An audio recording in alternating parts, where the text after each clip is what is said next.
Le président Trump contrôle le détroit d'Ormuz. Volodymyr Zelensky contrôle la guerre contre la Russie et tout se passe très bien, à en croire certains médias grand public aux États-Unis. Que cela soit vrai ou non sur le terrain, disons simplement que nous sommes quelque peu sceptiques. Et pour tenter de démêler le vrai du faux, nous recevons à nouveau aujourd'hui le très populaire colonel Douglas Macgregor, analyste de la défense et de la politique étrangère, ancien conseiller du secrétaire à la défense et vétéran de combat très décoré. Doug, comme toujours, bienvenue de nouveau. Merci. Bon, allons droit au but, parce que franchement, si vous suivez cette guerre depuis février dernier, certains seront peut-être un peu surpris d'apprendre que nous en avons fermement le contrôle. Mais c'est ce qu'a déclaré ce matin le président des États-Unis.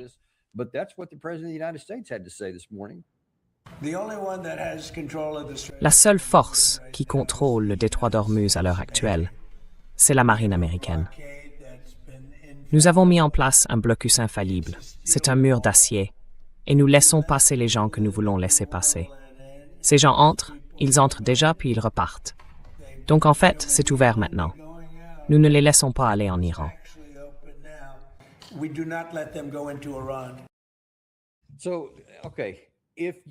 Donc, d'accord, s'il y a un blocus, il est efficace. Il n'est pas infaillible, mais il est efficace. Il empêche en grande partie les transports iraniens de sortir ou l'acheminement de marchandises vers l'Iran. Cette partie-là est vraie. Mais enfin, dire que nous en avons le contrôle, que c'est nous qui décidons de ce qui entre et de ce qui sort, et que c'est ouvert, enfin, comment peut-on s'en sortir avec ça alors qu'on est presque au 6e mois de guerre?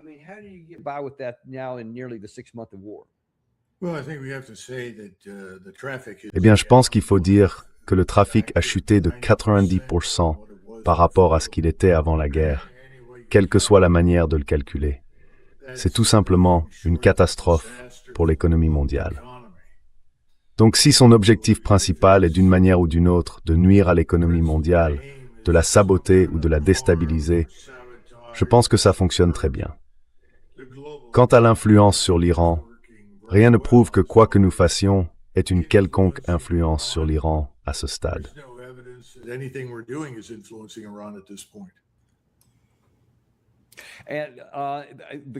Et la question, c'est est-ce que ça va changer? Je veux dire, qu'est-ce qui se passe en ce moment? Parce qu'en fait, j'en ai une autre ici du président Trump. Je l'ai dit ce matin, enfin, c'était hier. Mais il dit, écoutez, on adopte une approche plutôt discrète sur ce sujet et on est en train de négocier en quelque sorte.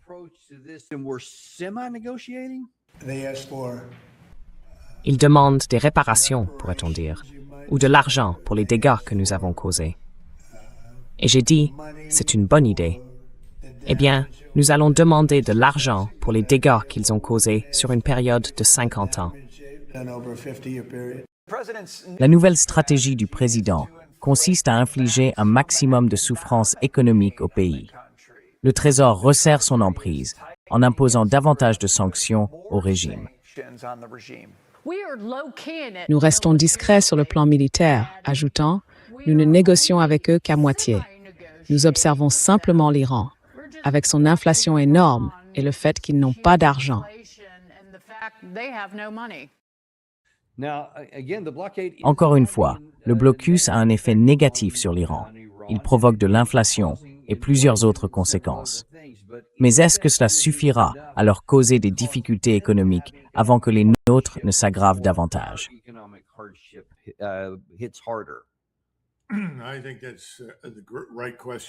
Je pense que c'est la bonne question. Et je pense que la réponse est non. À l'automne, ça va nous frapper très durement, comme nous l'avons évoqué, avec toutes les conséquences de la baisse du trafic dans le détroit d'Ormuz. Vous savez, le fait que 40% du soufre mondial passe par le détroit et que plus rien n'en sort. Toutes ces choses-là. Et je pense que Donald Trump devrait envisager d'écrire un nouveau livre. Je crois que son dernier livre s'appelait « L'art du deal ». Maintenant, c'est un expert. Il devrait s'asseoir et écrire un livre intitulé « L'art de la défaite », parce que c'est ce qu'il maîtrise. Nous sommes vaincus. Et rien de ce qu'il fera à ce stade ne changera quoi que ce soit.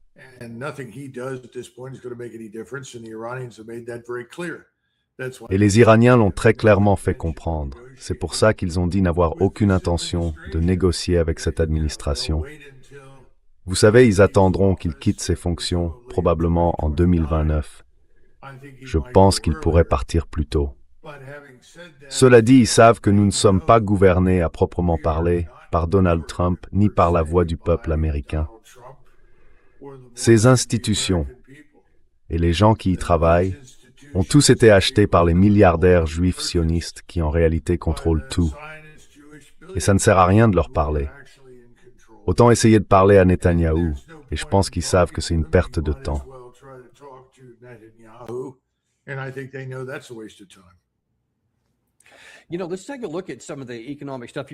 Examinons certains aspects économiques, parce qu'il y a une école de pensée selon laquelle certains ici, et nous entendrons certaines de ces voix plus tard dans l'émission, disent « Oui, l'Iran subit des difficultés économiques, nous aussi dans une certaine mesure, mais eux seront plus durement touchés. » Mais il y a un facteur. Vous avez mentionné les engrais. Il y en a un autre qui, en ce moment, avec le carburant aviation, se rapproche réellement d'un problème critique. J'ai vu des analystes dire, pas plus tard qu'hier, qu'il reste peut-être 3 ou 4 semaines pendant lesquelles l'activité économique actuelle peut être maintenue dans les conditions actuelles.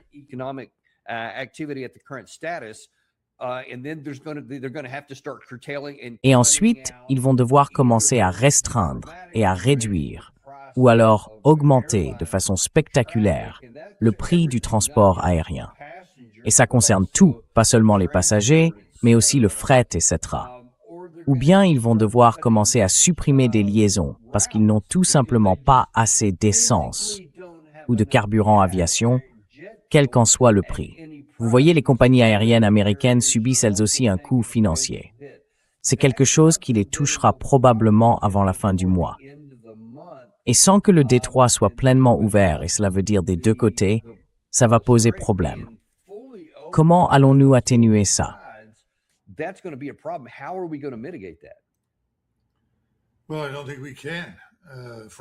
Eh bien, franchement, je ne pense pas que nous le puissions, à moins de reprendre nos esprits et de nous désengager pour l'essentiel de la guerre. L'une des choses que j'ai écrites récemment, c'est qu'il est désormais important pour les États-Unis, comme pour pratiquement tous les pays du monde, de commencer à construire une souveraineté en matière de ressources. Autrement dit, l'accès à la nourriture, au carburant, à l'alimentation animale, aux engrais, aux métaux précieux et aux minerais ne peut plus dépendre de goulets d'étranglement lointains. L'époque où la marine américaine sécurisait les voies maritimes mondiales est révolue. Je veux dire, c'est ça la défaite principale.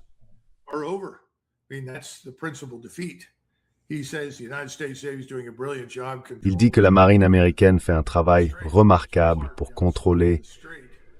Enfin, elle est stationnée à l'extérieur du détroit, suffisamment loin pour que si elle est attaquée, elle ait une chance d'éviter d'être touchée. Que fait réellement la marine américaine, à part nuire à l'économie mondiale et à la nôtre? Elle ne nous aide certainement pas en matière de sécurité nationale. Donc, je pense qu'au final, ce qui se passera dans le Golfe, c'est que le monde non occidental, l'Iran et d'autres pays de la région, ainsi que d'autres pays dans le monde, résoudra la situation dans le Golfe, pas nous.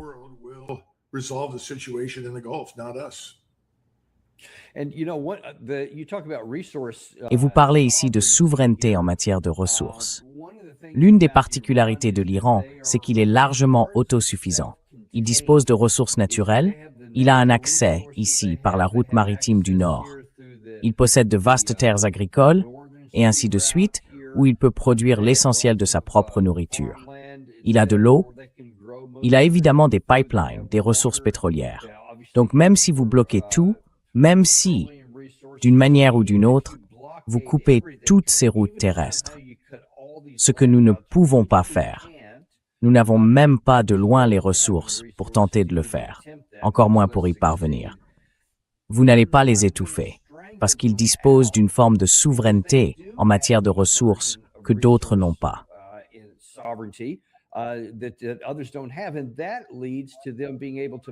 Et cela les amène à pouvoir faire des déclarations ou des exigences, je pense, comme celles qu'ils formulent en ce moment.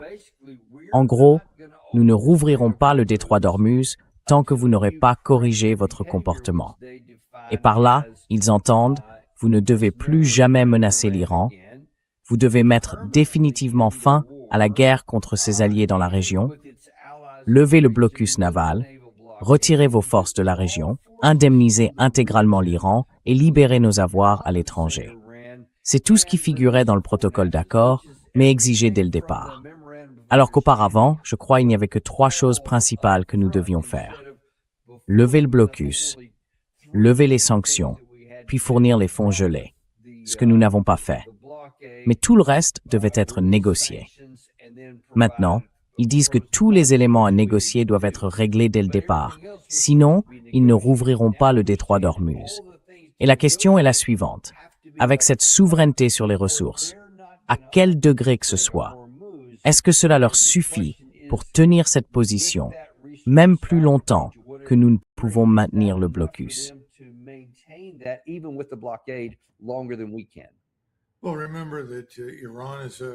Eh bien, rappelez-vous que l'Iran est une puissance continentale.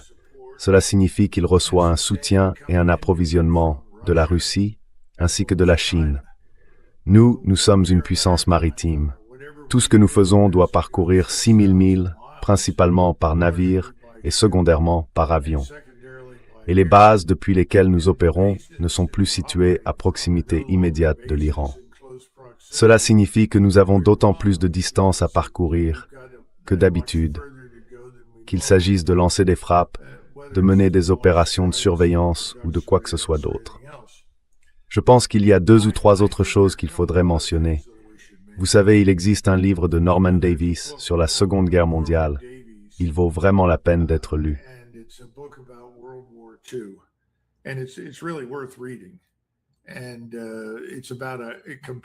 Et cela compare ce qui s'est passé pendant la guerre entre l'Allemagne, la Russie ou l'Union soviétique et nous-mêmes.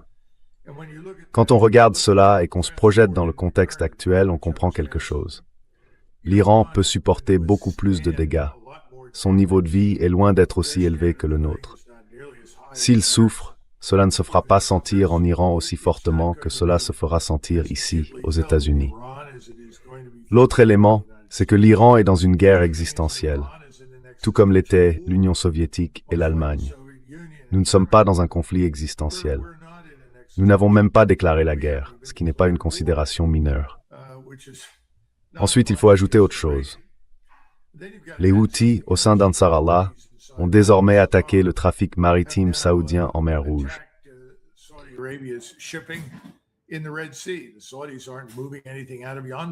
Les Saoudiens ne déplacent rien hors de Yanbu.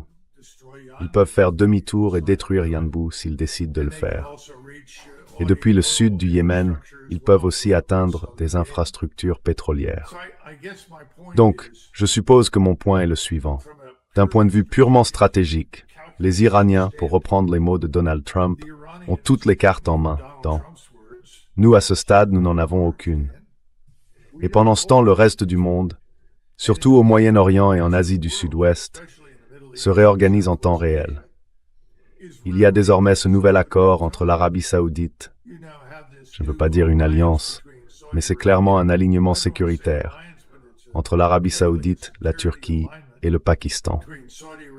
D'après ce que je comprends, les Égyptiens subissent maintenant beaucoup de pression pour s'y joindre.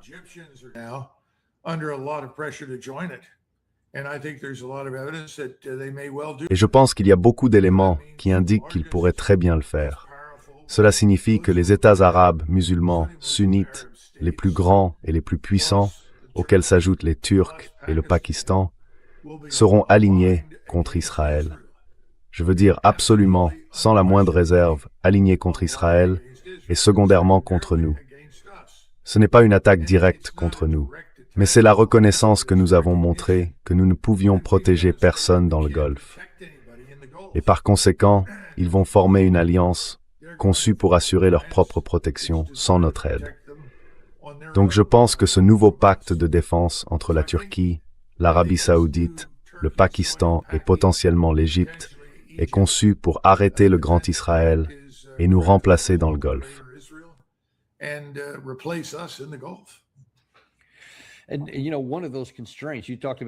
Et vous savez, l'une de ces contraintes, vous parliez de souveraineté en matière de ressources, c'est que nous ne semblons même pas l'avoir, parce que nos ressources sur le plan militaire s'amenuisent. Il y a eu hier un échange intéressant sur Fox News. Pas dans le sens que vous pourriez imaginer, même si ce genre de séquence arrive aussi avec Dan Hoffman, ancien chef de station de la CIA, qui intervient souvent sur les questions de sécurité nationale. Dans cet échange, il va employer beaucoup de mots-clés sur le fait que l'Iran est si dangereux, qu'ils sont terribles et tout le reste. Mais écoutez très attentivement parce qu'il va reconnaître quelque chose. Il y a un manque majeur dans nos ressources militaires et une absence de souveraineté due à notre base industrielle de défense d'il y a 10 ans.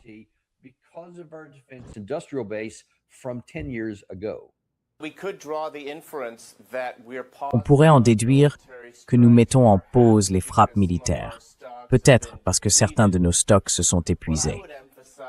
Ce que je tiens à souligner, au vu de mon expérience au sein de la communauté du renseignement et de mes années de déploiement à l'étranger, dans des zones de guerre avec l'armée américaine, c'est que ce n'est pas comme un robinet qu'on peut simplement ouvrir. Si l'on parle de notre base industrielle de défense, c'est quelque chose que nous devons développer. Nous aurions dû le faire il y a 10 ans. Donc, si l'administration Trump le fait maintenant, et que le secrétaire adjoint Steve Feinberg a pris les choses en main, c'est une bonne chose, parce qu'il a une expérience et une réussite extraordinaire dans le secteur privé. Cela sera bénéfique dans 3 ou 4 ans. Nous devons le faire. Le Congrès doit être informé. Et il doit, je pense, soutenir ce qui est un budget de défense astronomiquement élevé. Mais il semble que ce soit quelque chose que nous devons faire.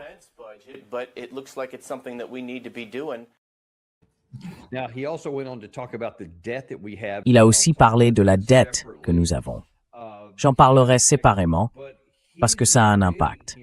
Mais là, il reconnaît, et c'est quelque chose que vous avez toujours dit, y compris dans notre émission et dans vos livres, que l'armée, les forces armées avec lesquelles vous voulez faire la guerre, il vaut mieux avoir commencé à les préparer 10 ans avant, parce que c'est le temps qu'il faut pour prendre tout cela en compte. Il dit que la seule base industrielle de défense est encore à 3 ans ou davantage d'avoir le moindre effet sur ce qui se passe aujourd'hui. Mais Doug, on vient de dire qu'il nous reste 3 ou 4 semaines pour prendre une décision, quelle qu'elle soit. Sinon, on va connaître de très graves difficultés financières.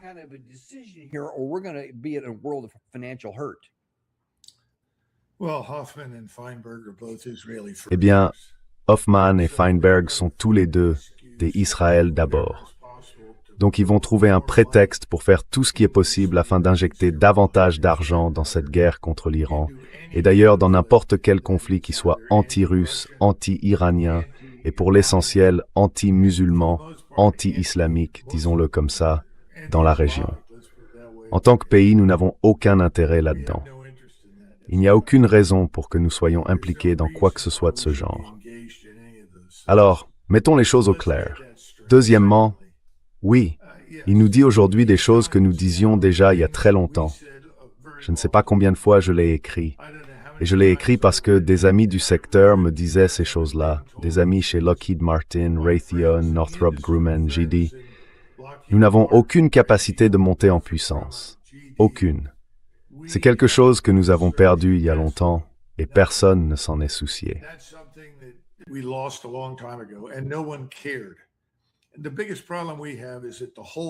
Et le plus gros problème que nous avons, c'est que tout le dispositif de force est conçu pour une guerre courte.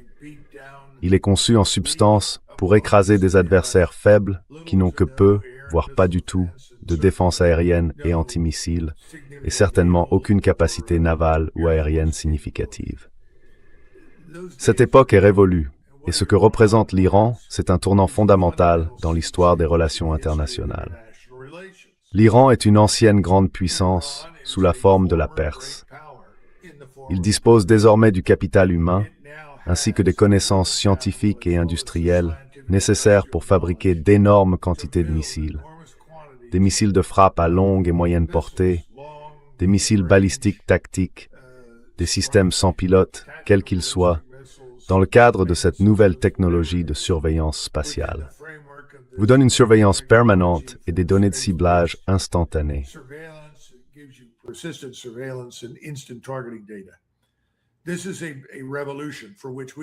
C'est une révolution à laquelle nous n'étions absolument pas préparés. Nous aurions dû l'être parce que vous, d'autres personnes et moi avons parlé de ce qui avait été fait sous Surovikin lorsqu'il a mis en place la défense stratégique à la fin de 2022. Cela avait infligé des dégâts terribles aux Ukrainiens et leur avait rendu impossible le rassemblement de forces en nombre significatif. Et chaque fois qu'ils y parvenaient, ils les perdaient. Nous n'y avons prêté aucune attention. Et dès le départ, nous avons supposé que l'Iran n'était pas ce qu'il est réellement, que l'Iran était une puissance faible, qu'il était incapable de résister à la puissance de l'armée américaine. Vous savez, toutes ces conneries narcissiques d'autosatisfaction. Tout cela s'est révélé insuffisant. Nous devrions nous désengager. Nous devrions rentrer chez nous, nous concentrer sur ce qui est important ici et étudier soigneusement ce que nous devons faire pour l'avenir.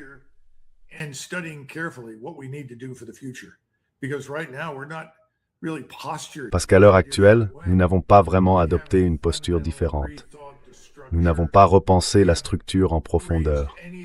Nous n'avons soulevé aucune des questions cruciales. Vous savez, où combattre, comment y arriver, avec qui, et ainsi de suite. Toutes ces questions doivent désormais recevoir des réponses différentes, aujourd'hui et à l'avenir.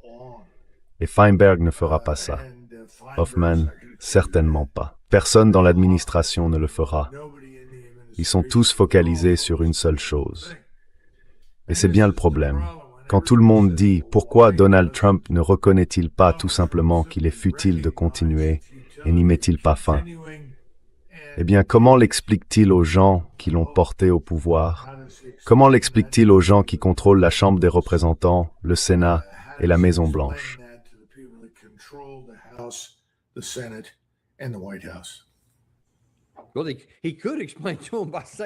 Eh bien, il pourrait leur expliquer en disant que les contraintes budgétaires nous interdisent de faire ça sans, au fond, nous suicider en tant que nation. On verra bien comment ça va se passer. Mais restons sur ce point. D'accord, il n'existe aucune capacité de monter en puissance. Ils essaient, et ça ne fait que repousser légèrement l'échéance. Mais Hoffman lui-même a dit plus tard dans cette même interview, « Écoutez, même s'il se passe quelque chose dans les 2 ou 3 prochaines années, ce sera déjà assez difficile, parce que nous avons déjà près de 40 000 milliards de dollars de dettes qui pèsent au-dessus de nos têtes. Et on ne peut pas continuer à en ajouter sans qu'à un moment donné, tout cela ne nous tombe dessus et ne s'effondre. Ou alors, vous pensez qu'il a tort. Peut-on vraiment continuer indéfiniment à ajouter à la dette nationale? Non, on ne peut pas. Mais ce que les gens vont vous demander, et c'est là que Nassim Taleb parle de ces événements qu'il appelle les signes noirs, c'est que nous avons aujourd'hui une piscine remplie de signes noirs. On ne sait pas quand ils vont tous prendre leur envol, mais ils sont tous prêts à partir. Ce qui veut dire qu'on pourrait avoir plusieurs types de bulles et d'effondrements dans le système financier, le système bancaire, les marchés des titres du Trésor. On en a vu le début au Japon. On assiste à cette lente fragmentation mondiale et à cet effondrement progressif du système financier occidental. Alors tout le monde dira, bon, quand est-ce que ça va vraiment casser? Quand est-ce que ça va vraiment frapper? Et tout le monde vous dira la même chose. En réalité, personne ne le sait.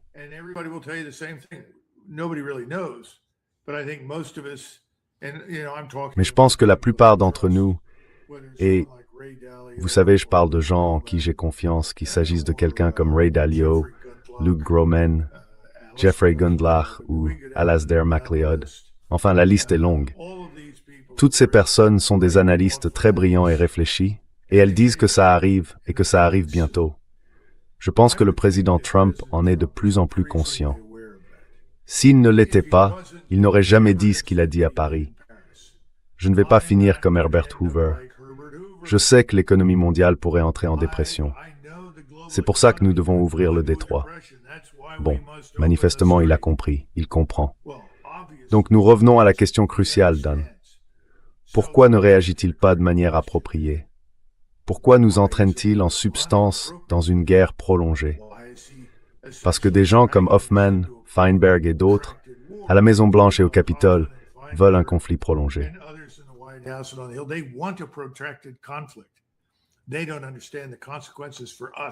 Ils ne comprennent pas les conséquences pour nous, en tant que pays, et encore moins pour le reste du monde. Ils ne pensent qu'à leurs intérêts et à ceux d'Israël. Or, leurs intérêts, comme ceux d'Israël, exigent une guerre prolongée. Mais nous ne pouvons pas le faire. C'est ça, le fond du problème. Je me demande combien de temps il faudra avant que le président Trump s'en rende compte. Parce que vous, comme moi, savons qu'il y a beaucoup d'éléments qui montrent que, dans les forces armées en ce moment, beaucoup de gens sont mécontents. Ils ont dû vivre pendant des mois et des mois et des mois dans des conditions misérables en mer. À un moment donné, on voit apparaître des révoltes, des mutineries. Je ne sais pas si cela arrivera, mais c'est pas impossible.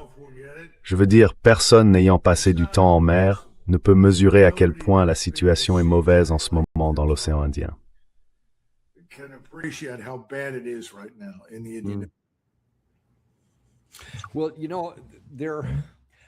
Eh bien, vous savez, il faut quand même se poser la question. Beaucoup de ces gens qui disent vouloir ces conflits sans fin au nom des intérêts d'Israël ou je ne sais quoi, ne sont pas stupides pour autant. Ils sont peut-être cupides, mais ils ne sont pas stupides, et ils devraient pouvoir le voir. Je veux dire, même Dan Hoffman a admis une partie de tout ça, et c'était l'une des déclarations les plus modérées qu'il ait faites ces derniers mois. Mais ce n'est pas modéré du tout quand ça vient de quelqu'un comme Mike Pompeo.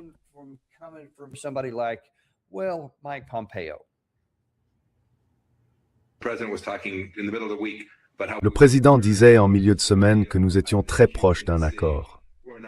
Je pense que vous pouvez voir que nous n'en sommes absolument pas proches. Les Iraniens ne sont pas encore disposés à céder parce que ce ne sont pas des hommes d'affaires, parce qu'ils veulent détruire Israël et les États-Unis d'Amérique. Le blocus devra donc se poursuivre, non pas pour faire pression sur le peuple iranien, mais pour faire pression sur le régime lui-même. Et je pense que c'est la voie que le président Trump a choisi d'emprunter.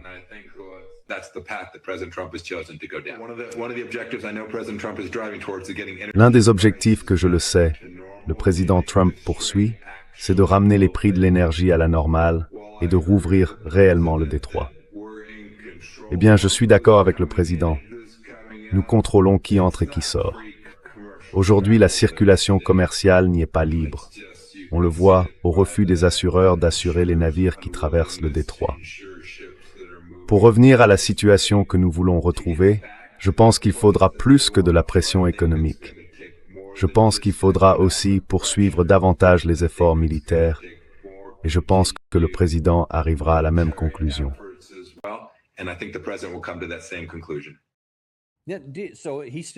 Donc, de toute évidence, il dit toujours qu'on va repartir en guerre. Peut-être que je lui accorde trop de crédit. Vous pensez qu'il le croit vraiment? Oui, qu'il suffit de revenir à l'option militaire et que ça forcera l'Iran à s'ouvrir.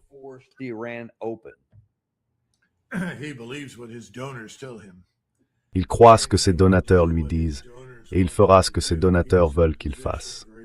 Sa situation est très similaire à celle du président Trump. Il est sur la liste de paix, il fait partie du groupe. Cet homme ne reculera devant aucune action, aussi stupide soit-elle. Encore moins se lèvera-t-il pour dire clairement que nous, Américains, n'avons aucun intérêt stratégique dans cette guerre. Nous ne voulons pas faire la guerre à pratiquement tout le monde dans la région. Nous ne voulons pas tuer des musulmans partout. À ce stade, nous ne voulons tuer personne, nulle part. Il n'y a aucune raison pour que nous le fassions. Je veux dire, ce sont le genre de gens qui nous disent depuis des années que des ogives nucléaires sont en cours de fabrication en Iran. nuclear warheads are on their way in Iran. Soon they'll be on missiles. And then New York City Bientôt, and Los ils les mettront sur des missiles. Et alors, New York et Los Angeles seront menacés. Vous savez, ça me ramène aux années 60. Pourquoi Lyndon Baines Johnson n'a-t-il pas bombardé la Chine à l'arme nucléaire quand nous avons identifié qu'elle avait des installations nucléaires? Qu'est-ce qui rendait la Chine différente des autres, au point qu'il ne s'en préoccupait pas forcément? Et pourquoi Richard Nixon a-t-il refusé de se joindre à Brejnev pour une frappe soviéto-américaine conjointe contre le développement nucléaire chinois? Je veux dire, pourquoi pas? Parce que c'est insensé. On ne déclenche pas des guerres à cause d'armes nucléaires, ni avec des armes nucléaires, on ne le fait pas. Vous savez, si on le fait, cela mènera à une conflagration plus vaste.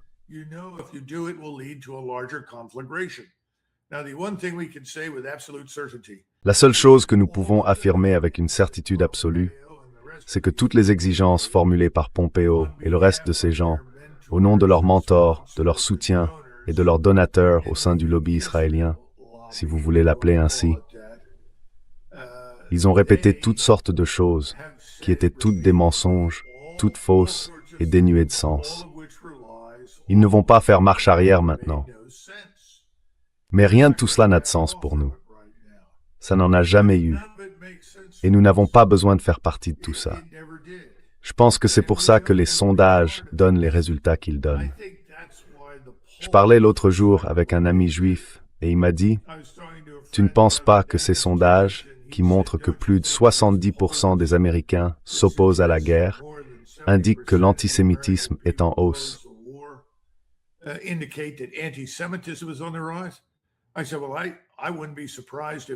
J'ai dit « Eh bien, je ne serais pas surpris que l'antisémitisme soit en hausse en ce moment, pour toute une série de raisons liées à ce gouvernement, ainsi qu'à notre politique étrangère et intérieure.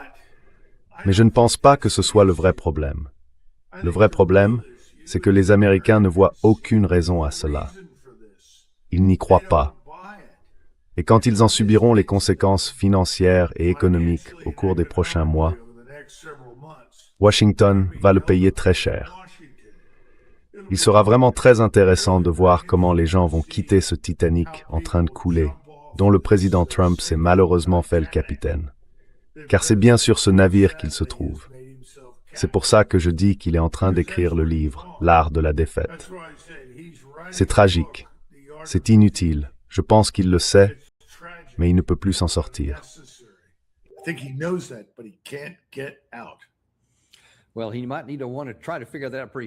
Eh bien, il va peut-être devoir essayer de comprendre ça assez vite. C'est intéressant que vous mentionniez ce que disent certains sondages sur le peuple américain.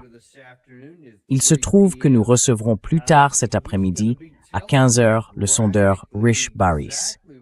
Il va nous montrer très clairement ce que disent réellement les sondages. C'est l'un des meilleurs du secteur pour faire abstraction du biais politique, à gauche comme à droite, que l'on retrouve dans tant de sondages, afin de vous dire ce que les gens pensent vraiment. Et je crois que vous savez ce qu'il va aborder. Je voudrais revenir à l'une des choses que Pompeo a dites, parce que cela rejoignait en quelque sorte ce que vous venez de dire. Selon vous, les gens se détournent vraiment d'autres choses, parce qu'ils constatent que ces choses ne sont pas nécessaires.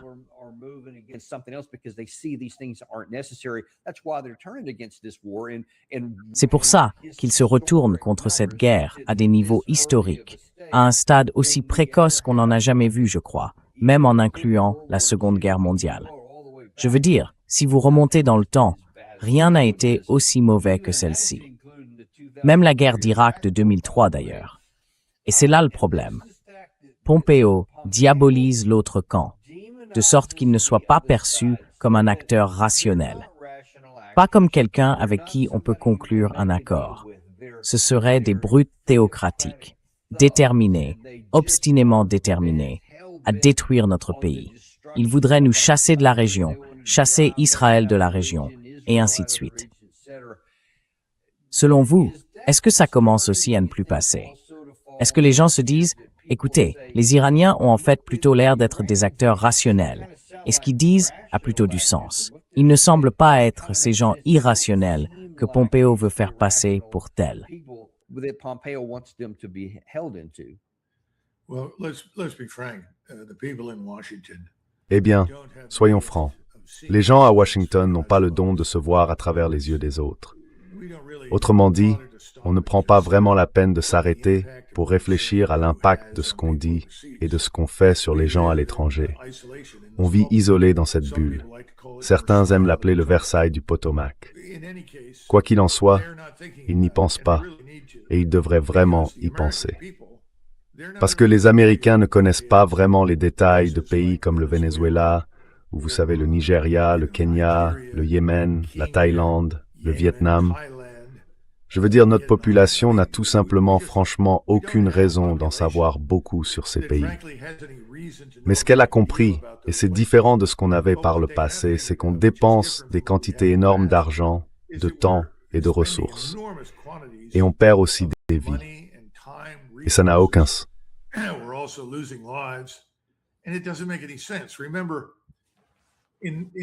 Souvenez-vous, au Vietnam, il y avait ce consensus de fond aux États-Unis. Le communisme, c'est mal, le communisme, c'est dangereux. Eh bien, les néoconservateurs mondialistes de l'AIPAC ont essayé d'assimiler tous ceux qui s'opposent à eux et à leur agenda, qu'il s'agisse, vous savez, d'un État islamique au Moyen-Orient, de la Russie, de la Chine ou de qui que ce soit d'autre, à une menace comparable à celle du communisme. Non, Dan, je ne pense pas que ça ait marché. Je pense que les gens comprennent que c'est absurde. À la fin de la guerre du Vietnam, tout le monde avait compris que ce n'est pas parce qu'on pliait bagages et qu'on rentrait chez nous que des millions de communistes vietnamiens allaient construire des navires, traverser le Pacifique et attaquer la Californie. Enfin, c'est ce genre d'absurdité.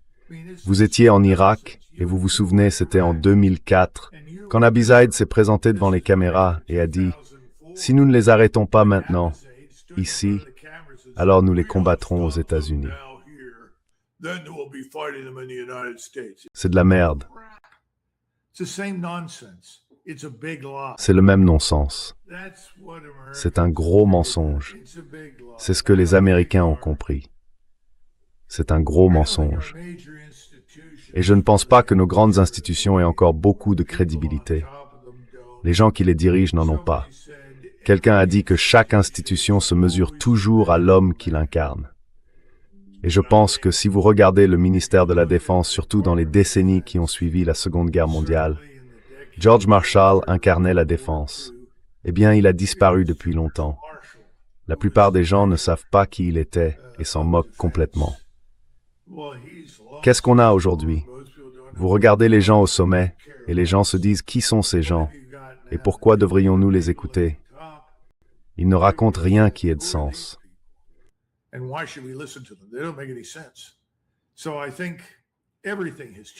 Donc je pense que tout a changé, franchement. Plus Donald Trump persiste là-dedans, plus les conséquences sont graves pour lui, pour notre économie et pour notre pays. Mais encore une fois, quelqu'un le contrôle. Je pense qu'on sait que c'est certainement pas l'FBI, je ne sais pas qui c'est, mais il ne le lâche pas.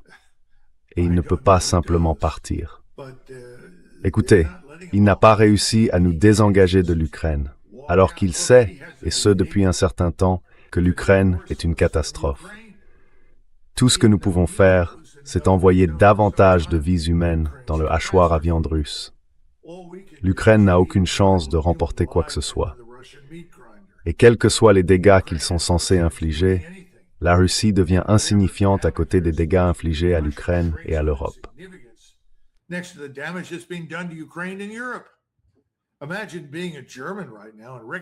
Imaginez être allemand aujourd'hui et constater que ce sont les États-Unis, leur puissance et leur influence, qui ont détruit le gazoduc Nord Stream. Vous voyez des centaines de milliers de personnes quitter des entreprises emblématiques comme Volkswagen. Et vous vous demandez, qu'est-ce qu'on est en train de faire? La plus grande industrie chimique du monde a toujours été en Allemagne. L'optique, enfin, la liste est longue. L'ingénierie de précision, tout. Tout est en train d'être détruit au nom de quoi? Au nom de la diversité, au nom de la Russie est mauvaise, nous n'achèterons pas son gaz. Enfin, tout ça est complètement insensé. Tout est en train de se rejoindre.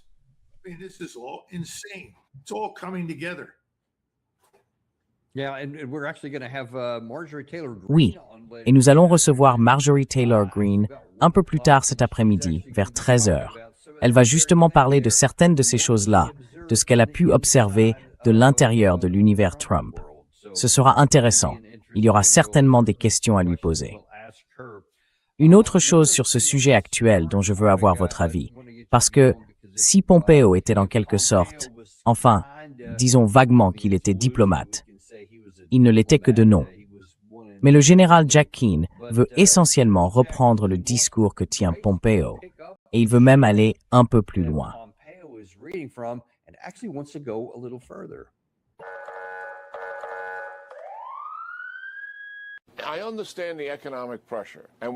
Je comprends la pression économique, et on en parle avec les termes auxquels on est habitué. Le montant des recettes qu'ils perdent chaque jour, l'inflation galopante, la dévaluation de la monnaie, toutes les choses qu'on examine dans l'économie de n'importe quel pays. Et des gens raisonnables en concluraient qu'ils ne peuvent pas supporter ça, qui vont finir par s'effondrer, qui finiront par se plier à notre volonté. Moi, je ne le pense pas. Parce que c'est un régime diabolique fondé sur la tyrannie, avec l'idéologie de détruire l'État d'Israël et de chasser les États-Unis de la région. Et ils veulent prendre le contrôle. À terme, le président Trump combinera la force militaire avec ce que fait le secrétaire Bessent. Et à ce moment-là, quand nous le ferons, nous plierons l'Iran à notre volonté. Plier l'Iran à notre volonté. Qu'en pensez-vous, Doug?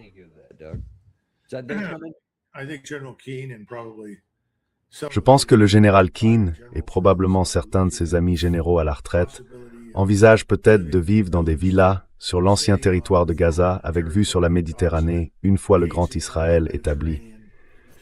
Je pense vraiment que ces gens vivent dans un fantasme. Et bien sûr, je sais que Larry Kudlow aussi, mais lui vit dans un monde imaginaire. N'oubliez pas, c'est New York. C'est un prolongement du pouvoir juif sioniste israélien. Et c'en est donc le centre. De son point de vue, il n'y a pas d'autre solution que l'anéantissement complet et total de l'Iran. Et c'est ce qu'il promeut. Et je pense que c'est ce que veut le général Keane.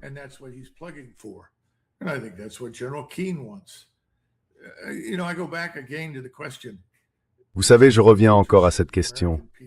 Est-il dans l'intérêt du peuple américain d'anéantir l'Iran en tant que grande puissance? Est-ce vraiment quelque chose de vital pour nos intérêts stratégiques? Et puis nous avons parlé plus tôt de l'alliance turco-saoudo-pakistanaise qui pourrait finir par inclure l'Égypte, peut-être plus tôt que tard. C'est une alliance fondamentalement anti-israélienne, conçue pour protéger ce qui se trouve dans la région contre le projet du Grand Israël et évidemment contre notre soutien. Vous avez aussi l'autre alliance, pas forcément de nom mais dans les faits, et c'est la Russie, l'Iran et la Chine. Et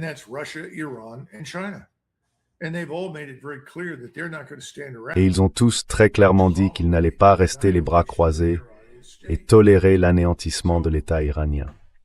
Alors, en quoi est-ce que cela nous aide, en tant que pays, de nous engager dans cette entreprise vouée à l'échec? Nous n'y gagnons rien. La seule chose à laquelle nous allons aboutir, c'est un splendide isolement qui n'a rien de splendide. Car à l'origine, l'isolationnisme consistait seulement à ne pas se mêler des guerres des autres. Nous nous mettons dans une situation où cette souveraineté en matière de ressources va devenir absolument vitale, parce qu'un grand nombre de personnes dans le monde ne voudront plus faire affaire avec nous.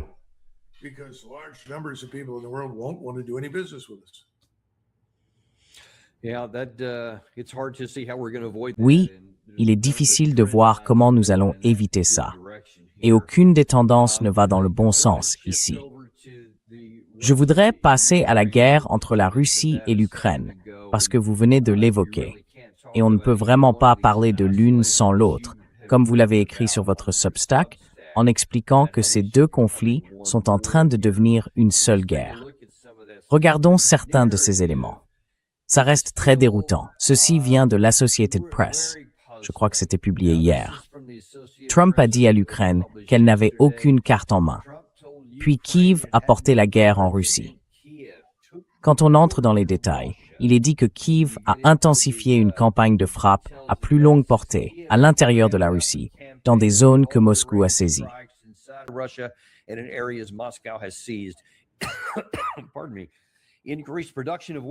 Pardonnez-moi. L'augmentation de la production d'armes a visé les défenses aériennes russes, frappé les infrastructures pétrolières et les entrepôts de grandes enseignes, dans le but de faire en sorte que les Russes ordinaires ressentent les effets du conflit. Or, tout cela est en soi exact. Ils ont bel et bien fait ces choses-là. Ils ont frappé ces cibles. Mais la vraie question, c'est de savoir si cela conduit à la fin de la guerre ou à un changement de direction de la guerre en « s'éloignant de Moscou et en se rapprochant de Kiev. Au point que Moscou finira par se dire « Vous savez quoi? Ça suffit comme souffrance. J'imagine qu'on va devoir accepter vos conditions. » Qu'en dites-vous?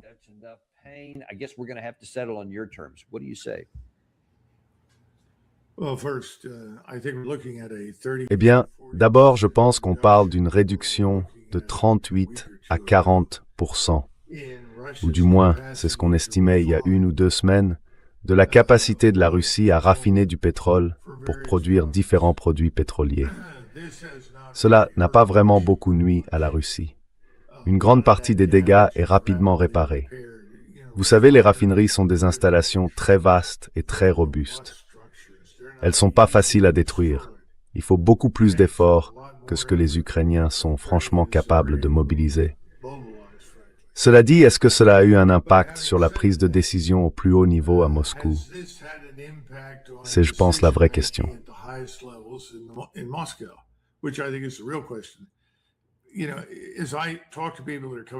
Vous savez, quand je parle à des gens qui reviennent de Russie et que je lis ce qui est traduit des médias russes et de leur télévision, je dirais que les Russes sont tous très en colère. Pas contre le président Poutine. Ils sont en colère contre ce qu'on leur fait. Et de plus en plus, ils accusent l'Occident parce qu'ils savent que les Ukrainiens ne peuvent pas fabriquer ces armes et ils ne les fabriquent pas. Ils reçoivent des composants venant d'Occident. Ils les assemblent, parfois ils les modifient, parfois non. Et ensuite ils les lancent, des systèmes sans pilote, similaires à ceux que produisent les Iraniens.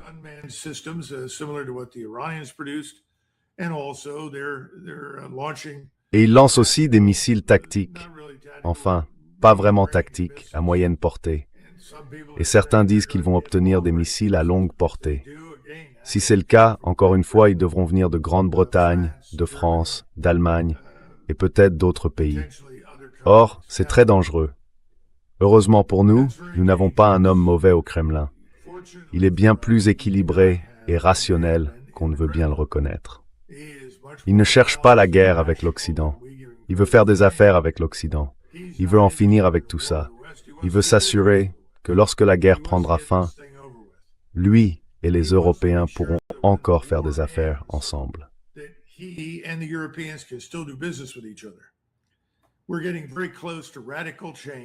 Nous nous rapprochons beaucoup d'un changement politique radical dans des pays comme l'Allemagne et la France. Laissez-moi m'arrêter un instant là-dessus. Des réunions ont eu lieu hors d'Allemagne, dans des pays tiers, entre des Russes et des sociodémocrates. Il faut comprendre que le Parti social-démocrate est l'un des plus anciens d'Allemagne. Il remonte aux années 1860 et 1870. Et ils envisagent désormais, discrètement, une possible alliance avec l'alternative pour l'Allemagne. C'est quelque chose que tout le monde dit impossible et qui ne pourrait jamais arriver. Eh bien, ils reconsidèrent la question parce qu'ils en sont arrivés à un point où, dans le paysage politique à venir, ils sont presque sans importance.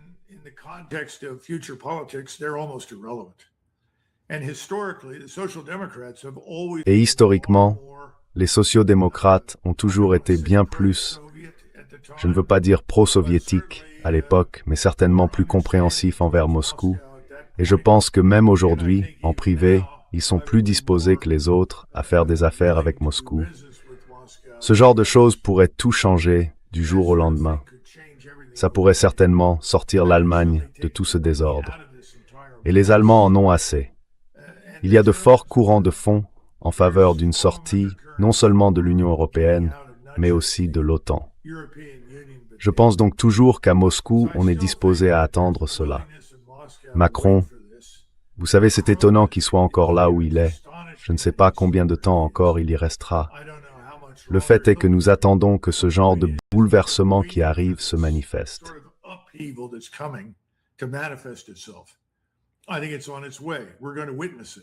Je pense que c'est en bonne voie. Nous allons en être témoins. Et ça va changer les choses. La question c'est, est-ce que Moscou peut faire preuve de la retenue et de la patience nécessaires pour y parvenir? Voilà le premier point. Deuxièmement, ils disposent déjà de concentrations de forces qu'ils peuvent déplacer très rapidement pour prendre Odessa et Kharkov. Et je pense qu'ils voudraient le faire avant de viser Kiev. Et entrer dans Kiev, ce n'est pas forcément quelque chose qu'ils veulent faire. C'est quelque chose qu'ils se sentiraient obligés de faire. Parce qu'il n'y a aucune garantie qu'un accord conclu avec quelque gouvernement que ce soit à Kiev aujourd'hui produise quoi que ce soit sur lequel ils puissent compter à l'avenir. Et ils ne veulent tout simplement pas retourner à la guerre dans 5, 10 ou 15 ans.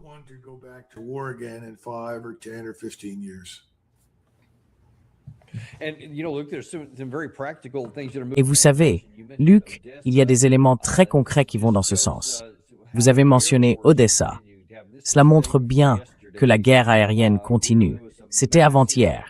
Il y a eu une attaque massive contre Odessa. Et le port est déjà, en gros, hors service comme port en eau profonde efficace sur la mer Noire. Donc ça continue.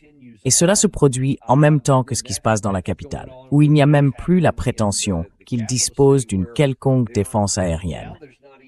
J'ai parlé à quelqu'un que je connais, qui a un accès direct jusqu'au niveau gouvernemental en Ukraine. Et cette personne m'a dit, « Écoutez, si vous voyez ça à Kiev, vous pouvez imaginer ce qu'il en est partout ailleurs, surtout sur la ligne de front. Ils n'ont de défense sur rien.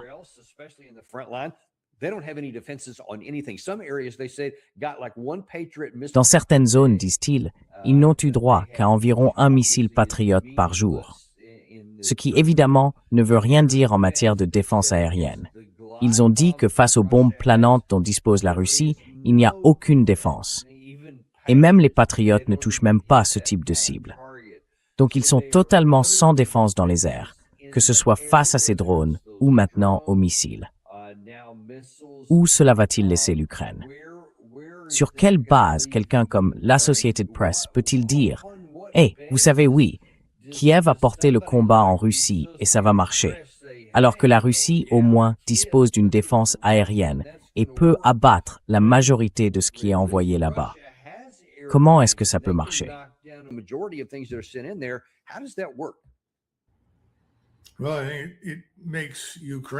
Eh bien, cela rend l'Ukraine ingouvernable. Cela la transforme en un tas de ruines. Cela détruit ce qu'il reste de son agriculture, le peu d'industrie qu'elle a. Et l'Ukraine devient donc un État mort. Je pense que c'est déjà un pays zombie. Il y a une façade de gouvernement. Le pays est enlisé dans une corruption bien plus profonde que ce que nous pouvons seulement imaginer. Je pense que les Européens, en particulier ceux qui vivent à la frontière, les Polonais, le savent, et c'est pourquoi l'attitude en Pologne a changé de manière si radicale. C'est pour cela que le gouvernement polonais dit désormais qu'il n'y aura plus d'aide, que ce soit sous forme de conseil polonais, de soutien ou d'assistance militaire. Je pense que les Hongrois le comprennent. Les Slovaques aussi. Ce sont les pays qui bordent la Russie.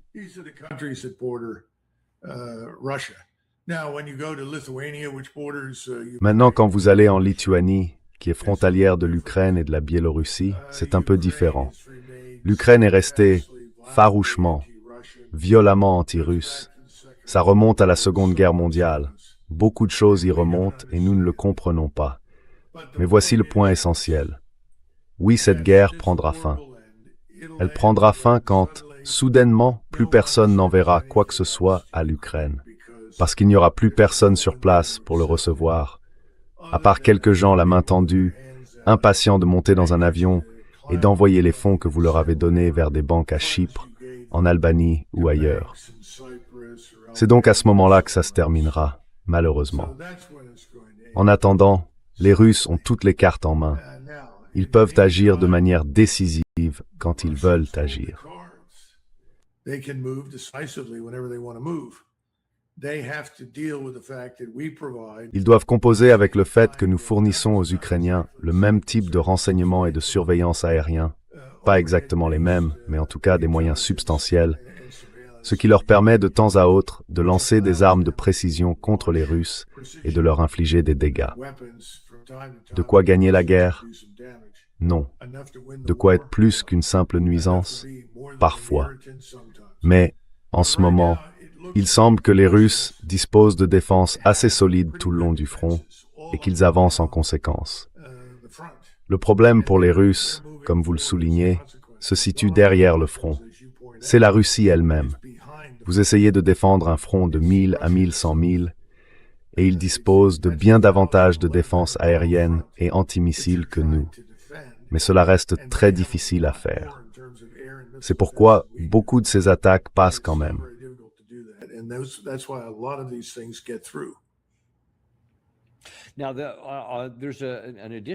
Il y a maintenant un élément supplémentaire. Selon la presse ukrainienne, le Kyiv Post, l'Ukraine n'a plus seulement de missiles défensifs pour intercepter les missiles balistiques et hypersoniques russes. La Russie augmenterait aussi, en même temps, ses capacités offensives. La Russie pourrait donc bientôt lancer 200 missiles balistiques lors d'une seule attaque, au lieu des quelques 70 qu'elle lançait récemment, parce que sa capacité augmente. Ce n'est même pas seulement une question de volume. L'escalade se poursuit. Qu'est-ce que cela vous dit sur la trajectoire de cette guerre et peut-être sur ce à quoi l'Ukraine pourrait ressembler pendant le reste de cette année?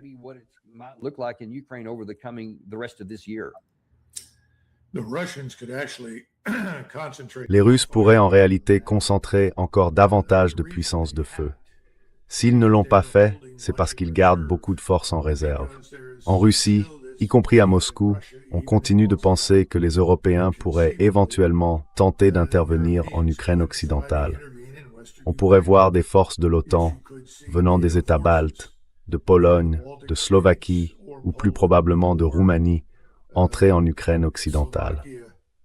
C'est donc pour cela qu'ils gardent beaucoup de troupes en réserve. Vous savez, ils ont considérablement augmenté la taille de leurs forces.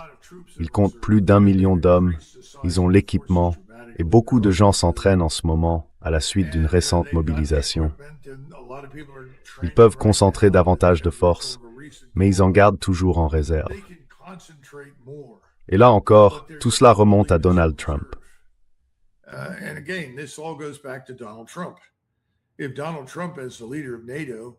Si Donald Trump, en tant que dirigeant de l'OTAN, croyait à ce qu'il dit, cette guerre serait terminée depuis longtemps.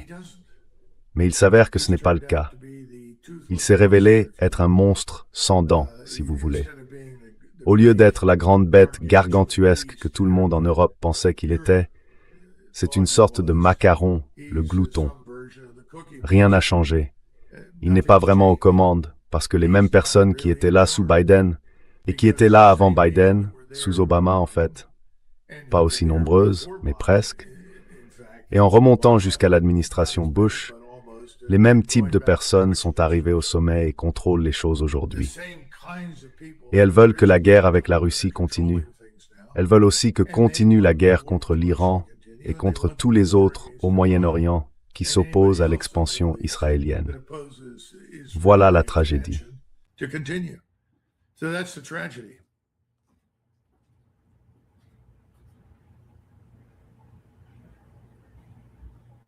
Dan, il faut que vous interveniez, Dan.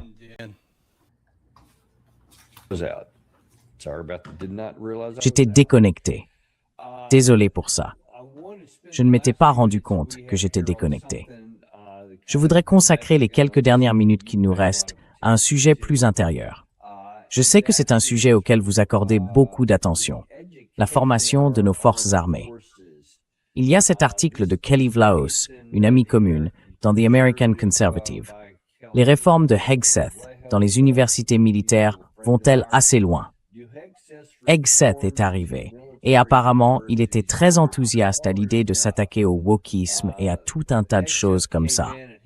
Mais est-ce que ça va assez loin? Et est-ce seulement le bon sujet sur lequel se concentrer?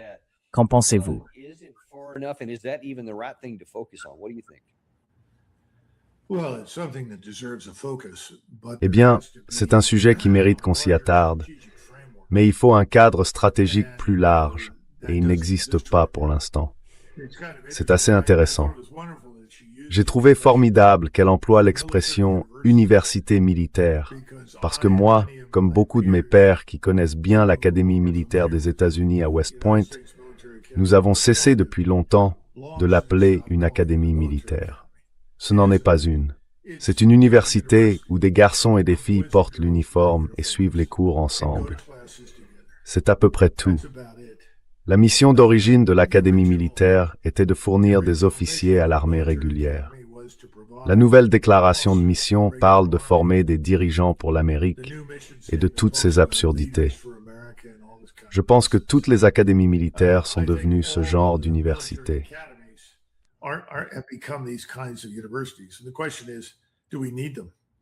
Et la question c'est, est-ce qu'on en a besoin? Je n'ai aucun intérêt à financer 4 années d'études à des universités dites militaires. Je veux revenir à la question suivante. Qu'est-ce qu'on essaie d'en tirer? Quel est l'objectif? Qu'est-ce qu'on en retire? Donc ça, c'en est une partie. L'autre partie, c'est, au niveau supérieur, que faisons-nous pour transmettre des connaissances vraiment utiles? Les sciences, la technologie, les opérations militaires, l'art opératif, toutes ces choses-là. Le problème c'est qu'on ne demande de compte à personne. Si vous vous présentez, vous êtes diplômé. Bien sûr, il y a toujours quelques personnes qui ne le sont pas, une ou deux en général, souvent pour des raisons qui n'ont pas grand-chose à voir avec leur performance. Parfois, si.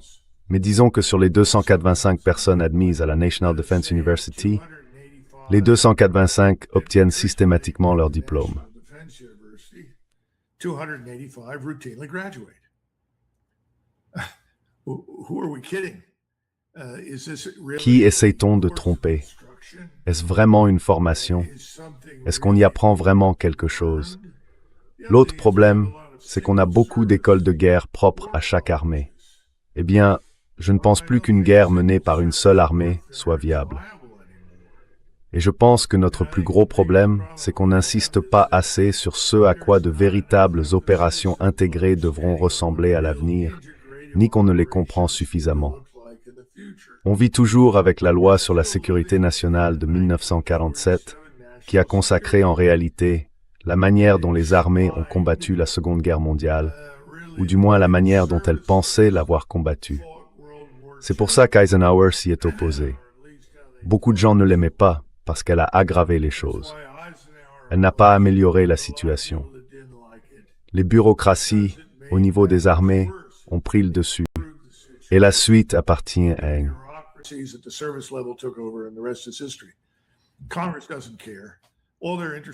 Le Congrès s'en fiche. Tout ce qui les intéresse, c'est où va l'argent et est-ce que j'en profite? Est-ce que mes électeurs en profitent? Est-ce que mes donateurs en profitent? Ils n'en ont rien à foutre. J'ai écouté un sénateur démolir Pete Hegseth. Vous pouvez dire ce que vous voulez sur Pete Hegseth. Quiconque est secrétaire à la Défense va être sous le feu des critiques de temps en temps. Il a évidemment dit certaines choses qui sont probablement regrettables, mais il n'est pas responsable de tout ce que vous voyez en ce moment.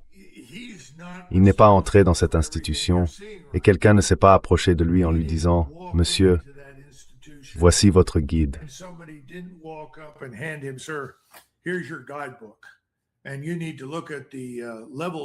Et il faut examiner le niveau de préparation des forces armées, dans toutes les armes.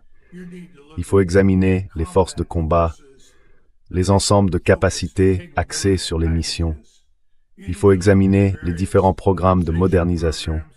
Et il faut examiner ce que nous avons dans notre arsenal, ce que nous avons sur le terrain, l'armée de l'air, la marine, l'armée de terre, les marines, et comprendre ce que nous sommes réellement en mesure de faire. Quel type de guerre nous pouvons ou ne pouvons pas mener, et quel a été l'impact des 30 dernières années. D'accord? Personne n'a fait ça. Personne ne l'a fait. Personne ne le fait. Et dans la plupart des cas, que fait le secrétaire à la Défense? Que fait le secrétaire d'une arme? the Secretary of Defense do? What does the Secretary of Service do? He shows up, Dan, and he presides. Il se pointe dans et il préside. On lui donne un petit chapeau ridicule marqué SecNav avec des petites étoiles dessus, ou un petit chapeau ridicule marqué Boss et SecDef, ou une autre connerie du genre. Donc personne n'a été chargé d'examiner quoi que ce soit. Tout ce qu'on leur demande, c'est un budget avec de l'argent. Et puis il arrive et dit, « Vous savez, les guerres coûtent beaucoup d'argent. Eh bien, c'est votre faute, parce que vous avez perdu la guerre. » D'accord. Bon, il a joué un rôle. Personne ne va le contester. Mais vous vous moquez de qui, sénateur? Qu'avez-vous fait? Avez-vous mené des offensives récemment contre les guerres illégales? Avez-vous soulevé des questions constitutionnelles? Très bonne remarque. Que savez-vous des forces armées? Que savez-vous de ceux qui les commandent, de la manière dont ils arrivent à ces postes? Vous ne savez pas. Vous ne savez rien de ces soi-disant universités, ni à quel point elles sont inutiles. Qui est-ce qu'on essaye de berner, bon sang? Ce n'est pas professionnel. Je peux vous emmener dans des endroits surprenants. Je pourrais vous emmener en Pologne et vous montrer une vraie académie d'état-major. Je pourrais aussi vous montrer de vrais élèves officiers d'état-major. Et vous comprendriez que 10% des élèves vont probablement échouer. Ils ne réussiront pas la formation et ne deviendront pas officiers d'état-major. Ils seront renvoyés en service sans que cela leur porte préjudice. Vous n'êtes pas officier d'état-major. Vous êtes un très bon officier de terrain et vous restez en lice pour une future promotion. Mais vous n'êtes pas officier d'état-major.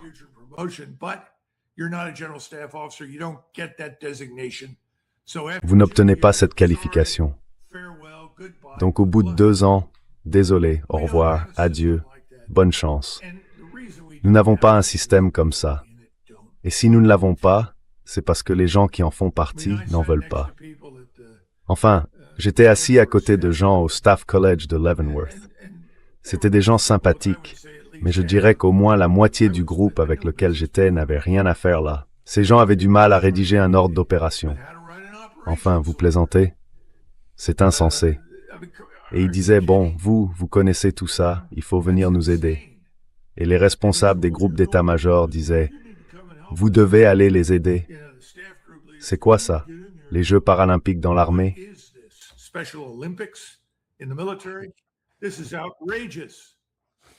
C'est scandaleux. C'est absurde. Mais ça dure depuis des années. Et beaucoup de ces types finissent par devenir généraux. Parce que comment on y arrive? Eh bien, on y arrive en ne faisant jamais de vagues. On le sait. Alors, quand il s'agit de choisir des gens, qu'est-ce qu'on choisit? On choisit des gens non pas en fonction de ce qu'ils ont fait de particulièrement impressionnant ou remarquable. On les choisit en fonction de ce qu'ils n'ont pas fait. Vous n'avez jamais entendu cette expression? Moi, je l'ai entendue dans beaucoup d'armées. Eh bien, il a exercé un commandement avec succès à tous les niveaux. Et à un moment donné, on était tous assis là à rire. Mais qui est-ce qu'on essaye de berner, bon sang? C'est une plaisanterie. Tout ça doit être traité. Cette administration n'en est pas capable.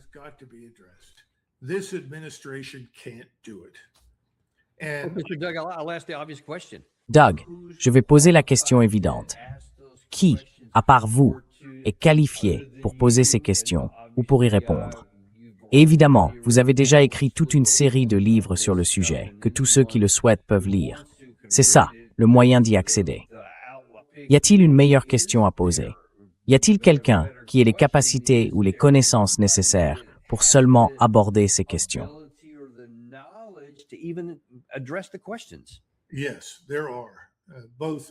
Oui, il y en a à la fois parmi les civils et les militaires. Assurément. Mais il faut entreprendre d'identifier ces personnes. Ensuite, vous les réunissez. Vous les protégez de toutes les attaques qui leur seront lancées depuis l'extérieur. Vous les mettez à l'écart et vous leur donnez le temps et le soutien nécessaires pour élaborer des alternatives. Autrement dit, pour trouver les bonnes solutions afin de mettre en place, au bout du compte, une nouvelle structure et un nouveau système. C'est ce que les Britanniques ont fait de 1905 jusqu'aux environs de 1912. sous l'autorité d'un nouveau secrétaire à la guerre, après la guerre des Boers. Car même s'ils ont remporté cette guerre, ils ont dû engager 250 000 soldats britanniques pour affronter et combattre, à un moment donné, pas plus d'environ 35 000 Boers. Et ils se sont mal battus, d'accord?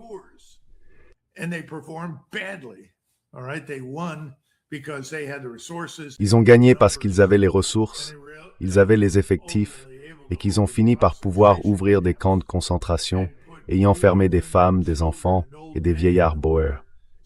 Plus de 70 000 d'entre eux y sont morts de faim et de maladie. C'est comme ça qu'ils ont gagné la guerre des Boers. Or, ce que je veux dire, c'est qu'ils le savaient. Il y avait un homme, Richard Haldane, un homme très brillant, et avocat d'ailleurs, sans aucune expérience militaire. Mais il savait que ça devait changer. Et plusieurs personnes en uniforme l'avaient également compris. Ils ont donc fait du très bon travail. Et l'armée qui est sortie de cette réforme s'est très bien battue en 1914. Le problème, c'est que c'était une armée conçue pour tout, sauf pour une guerre sur le continent européen contre les Allemands. Alors ils sont tous morts, mais ils se sont bien battus. Et ils ont ensuite été remplacés par, vous savez, des millions de soldats citoyens qui ont fait de leur mieux.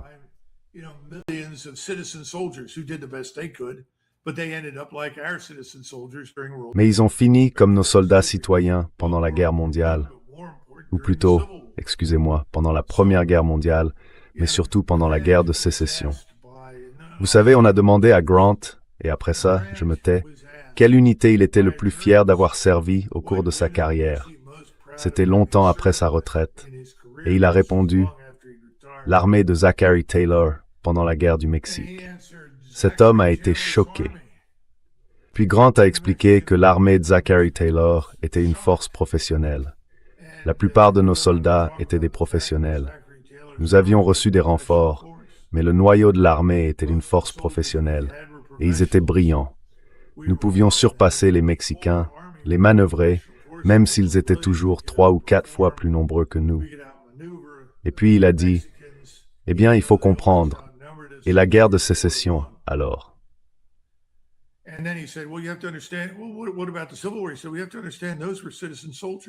Il a dit, « Nous devons comprendre que c'était des citoyens soldats. C'étaient des hommes braves, courageux et de valeur, mais ce n'est pas la même chose qu'une force professionnelle. » Et qu'est-ce qui s'est passé pendant la guerre de sécession? Combien d'hommes avons-nous perdus dans des attaques frontales durant la dernière année et quelques mois de la guerre afin d'y mettre un terme? À l'époque, les gens appelaient Grant le boucher. Et bien sûr, ce qu'ils savaient, c'était qu'est-ce qu'on peut faire d'autre. Je n'ai qu'un nombre limité de professionnels entraînés. Je ne peux faire que ce que je peux. Mon propos, c'est que nous ne voulons pas de cela à l'avenir, mais nous devons réfléchir très attentivement à ce que cet avenir devrait être. Et je pense que ce que le secrétaire Hegseth a suggéré n'a rien de problématique. Le problème, c'est comment s'y prendre. Et rappelez-vous, aucune de ces institutions, ni les personnes qui les dirigent, ne peuvent se réformer elles-mêmes.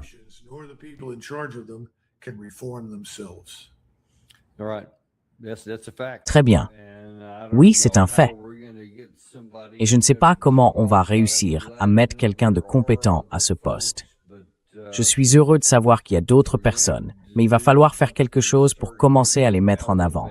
Et pour ça, il faut quelqu'un au sommet qui soit prêt à le faire. Jusqu'à présent, on n'a pas ça. Il va donc falloir espérer que cela arrive, pas seulement avec le gars tout en haut. Malheureusement, il faut obtenir l'adhésion du Congrès. Et ce sont des gens qui n'ont ni intérêt ni compréhension. C'est une mauvaise nouvelle. Mais il faut les rallier, parce que s'ils ne soutiennent pas cela, ils peuvent le saboter. Ils ne le feront pas. Et la seule autre solution, c'est qu'on se fasse écraser dans une future guerre contre un adversaire de niveau comparable. Et c'est la seule façon de le mettre au jour, du moins historiquement. C'est la seule autre possibilité que je vois, et j'aimerais l'éviter. Mais au moins, nous avons cette feuille de route et l'orientation que vous nous avez indiquée. Nous vous en sommes très reconnaissants. Merci beaucoup, Doug. We're grateful for that. Thank you so much, Doug. D'accord, merci Dan. And we appreciate you guys and also remind you Warrior Diplomacy. Et on vous remercie. Et je vous rappelle aussi, Warrior Diplomacy, où vous pouvez retrouver beaucoup plus souvent le colonel Doug. Il a aussi publié plusieurs livres. Je ne sais pas s'il figure quelque part sur le site, mais vous pouvez aller sur Amazon pour voir certains des livres auxquels j'ai fait référence. Voilà ce que vous pouvez suivre régulièrement, Warrior Diplomacy, de Douglas McGregor. Merci beaucoup à tous. Et on se retrouve avec Marjorie Taylor Greene dans environ 1 heure. Ça va être vraiment intéressant. C'est la première fois qu'on la reçoit dans l'émission. Puis il y aura Rich Barris, le sondeur qui est souvent à la Maison-Blanche et qui sait vraiment ce que disent les chiffres. Si vous voulez connaître la réalité sur le terrain, retrouvez-nous aujourd'hui à 15h pour Rich Barris. On se retrouve alors dans le Daniel Davis Deep Dive. En fait, nous n'avons pas de sponsor. Et il y a une raison à ça. Nous ne voulons pas vous assommer avec une montagne de publicité. Cliquez sur le bouton « J'aime » et, bien sûr, partagez ceci avec quelqu'un que vous aimez. And of course, share this with somebody you love.